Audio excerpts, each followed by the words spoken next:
So இந்த ஆட்சியில் நடக்கக்கூடிய தவறுகள் எங்கே வெளிவருகிறது என்றால் சில யூடியூப் சேனல்ஸ் மூலமாக வெளியே வருகிறது.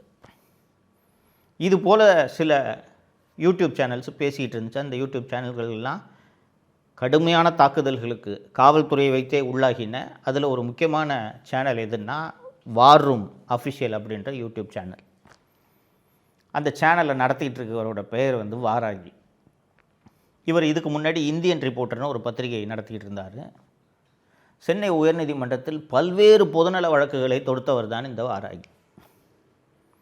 ஸோ இவர் தன்னோட இந்த வார் ரூம்ன்ற யூடியூப் சேனல், இதோட ஆஃபீஸ் வந்து நுங்கம்பாக்கத்தில் ஸ்டெர்லிங் ரோடு பக்கத்தில் இருக்க ஜிஜி காம்ப்ளெக்ஸ் என்ற அலுவலகத்தில் இருந்தது. ஸோ இந்த வாராகி யூடியூப் சேனல் தவிர்த்து தன்னோட ட்விட்டர்லேயும் பல்வேறு ஊழல்களை அம்பலப்படுத்தி செய்திகளை வெளியிடுவார்.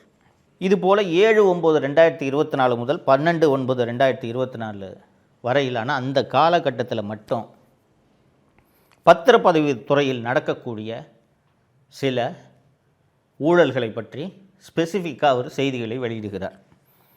குறிப்பாக KV Kuppam sub registrar, Guduvanchery sub registrar Vaithilingam, Tambaram sub registrar Padalingam, இதோடு சேர்த்து சென்னை மாநகர ஆணையராக காவல்துறை ஆணையராக இருக்கக்கூடிய திரு அருண் ஐபிஎஸ் பல்வேறு இடங்களில் சட்டவிரோதமாக சொத்துக்களை சேர்த்துள்ளார் அப்படின்ற செய்திகளை எல்லாம் அவர் ட்விட்டரில் வெளியிட்டுருக்கார்.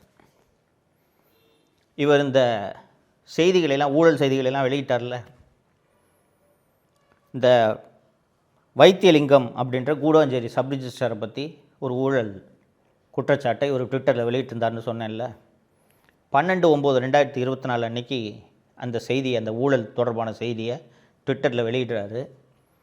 12/9/2024 அன்னைக்கே இந்த வைத்தியலிங்கன்ற சப் ரிஜிஸ்ட்ரார்கிட்ட வாராகி என்கிட்ட காசு கேட்டு மிரட்டினார்னு ஒரு கம்ப்ளைண்ட்டை வாங்கி அன்றைக்கே எஃப்ஐஆர் போட்டு அன்று இரவு வாராகி கைது செய்யப்படுகிறார்.